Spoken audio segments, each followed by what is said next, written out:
दोस्तों, जब तक आप अपने रसोई में रखे इन चीजों को बाहर नहीं फेंकोगे, तब तक आप या फिर आपके घर का कोई ना कोई सदस्य बीमार होता ही रहेगा। कोई भी खाने की चीज तब शरीर को फायदा करती है जब तक वह सही हो, लेकिन अगर वह किसी कारण से सही ना हो तो वह फायदे से ज्यादा नुकसान करने लगती है। और आज मैं आपको जिन चीजों के बारे में बता रहा हूं, ये कोई जहर से कम नहीं है और हम इन चीजों को धड़ल्ले से इस्तेमाल कर रहे हैं। तो सबसे पहली चीज है आयोडीन नमक। जी हाँ, आयोडीन नमक के इस्तेमाल से बांझपन लगातार बढ़ रहा है। दोस्तों, जब से हमारे रसोई में साधारण नमक यानी कि सेंधा नमक दूर हुआ है, तब से महिलाओं में बांझपन और पुरुषों में नपुंसकता बढ़ी है। इसलिए हमें आयोडीन नमक की जगह सेंधा नमक का प्रयोग करना चाहिए। आयोडीन नमक हेल्थ के लिए खतरनाक है। आपको पता होना चाहिए कि 40 साल पहले जब देश में देसी नमक था, तब बांझपन या फिर नपुंसकता की मात्रा बहुत कम थी। दूसरी चीज है गेहूं। जी हाँ, गेहूं से डायबिटीज का खतरा होता है। आज से 30 से 40 साल पहले जौ, बाजरा या फिर चने की रोटियां खाया करते थे। गेहूं की रोटियां तभी बनती थी जब कोई मेहमान आता है, और जब से हम गेहूं की रोटियां खाने लगे हैं, तब से डायबिटीज ने पैर फैला दिए हैं। जिन राज्यों में चावल ज्यादा खाया जाता है, वहां डायबिटीज रोगियों की संख्या गेहूं वाले प्रदेशों से बहुत कम है। तो अगर आप गेहूं की रोटियां खाना ही चाहते हैं तो मल्टीग्रेन आटा खाइए। आप गेहूं के साथ जौ, बाजरा, चना, मक्का या रागी मिलाकर आप इसका आटा बनाकर इसकी रोटियां खाइए। इससे आपके सेहत को फायदा होगा, आपका पूरा परिवार हेल्दी रहेगा। सिर्फ गेहूं की रोटी खाने से बचें।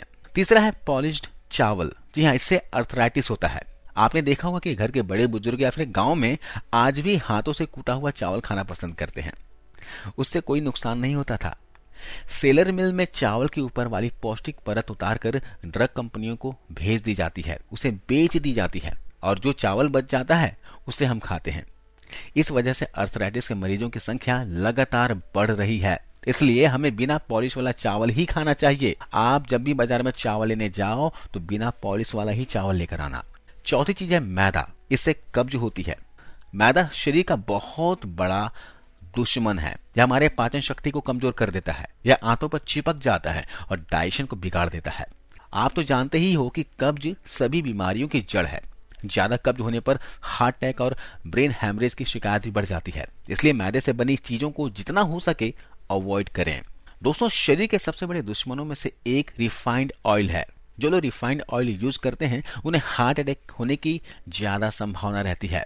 हार्ट अटैक का बड़ा कारण रिफाइंड ऑयल ही है। इसलिए सभी उम्र के लोगों को सरसों का तेल या फिर गाय का घी या फिर मूंगफली का तेल इस्तेमाल करना चाहिए।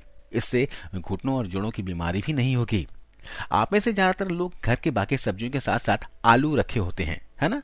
लेकिन इन आलू के बीच कुछ ऐसे होते हैं जो हल्का हरापन लिए होते हैं और कुछ समय के बाद इनमें से अंकुर निकलने लगते हैं। यह आलू आपकी सेहत को बुरी तरह से बिगाड़ सकते हैं। दरअसल इनके छिलकों में ग्लाइको एल्कोलाइड नामक तत्व पाया जाता है, जिस कारण इनका अंकुरण होता है। यह तत्व आपको डायरिया से लेकर कोमा जैसी गंभीर बीमारी का मरीज बना सकता है। इतना ही नहीं, यह मौत के लिए भी जिम्मेदार हो सकता है। इसलिए जिस आलू में हरापन हो या फिर अंकुरित आलू हो, उसे ना खाएं। इसके अलावा दोस्तों, आप बादाम तो खाते ही होंगे, है ना?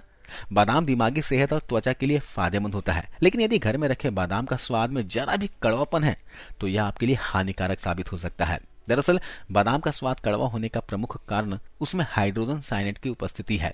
हाइड्रोजन साइनाइड आपकी सेहत के लिए बेहद खतरनाक हो सकता है। इसलिए अगर बादाम में कड़वापन हो तो इसे आज से ही घर से बाहर कर दीजिए। इसके अलावा फ्रिज और कुकर भी सेहत को बिगाड़ने वाले हैं। परिवार को हेल्दी रखने के लिए इनसे भी छुटकारा पाना जरूरी है। कुकर में सब्जी पकती नहीं बल्कि हवा के दबाव में फट जाती है। इसके अलावा फ्रिज की ठंडी चीजें भी शरीर की दुश्मन है। अच्छे स्वास्थ्य के लिए ठंडी चीजों को अवॉइड करना बहुत ही जरूरी है। खाने की चीजें और बचा हुआ गूंथा हुआ आटा फ्रिज में तो बिल्कुल नहीं रखना चाहिए। तो आपका क्या कहना है इस वीडियो के बारे में, इस जानकारी के बारे में? आप हमें कमेंट करके बताना। अगर आपको ये जानकारी अच्छी लगी हो, इसे अपने दोस्तों के साथ, परिवार के सदस्यों के साथ जरूर शेयर कीजिएगा। ज्यादा से ज्यादा लोगों तक पहुंचाइए। निरोग जिंदगी जीने के लिए आयुर्वेद के नियमों का जरूर पालन कीजिए। जय हिंद।